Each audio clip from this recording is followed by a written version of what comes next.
gogoratzen dugu azken orduetan Estatu Batuakek Venezuelaren aurka egindako eraso militarra eta Venezuelako presidente hautatuaren baiketa ilegala.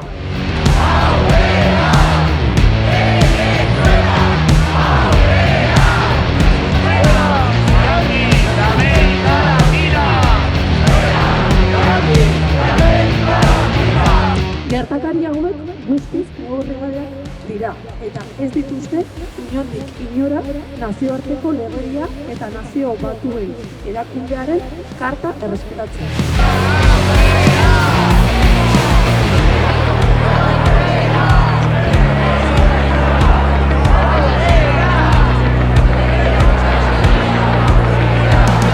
Munduko herri eta pertsona guztien burujabetza aldarrikatuko dugu ezinbesteko printzipio gisa.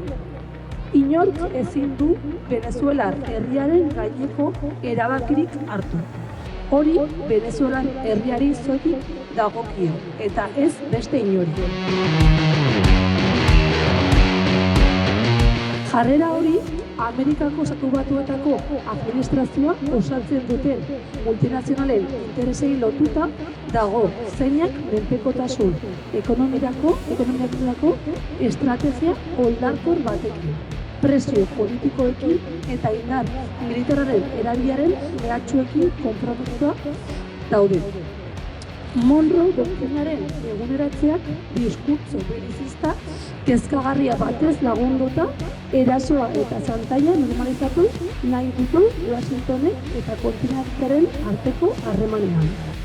Kaixo lagun, ahotsak behar zaitu. Egin posible herri kazetaritza bazkide eginez.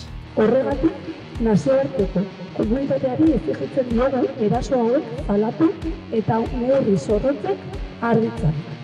Eraso inpresten aurrean Venezuelak burujabetza. Venezuelar herriarekin bat.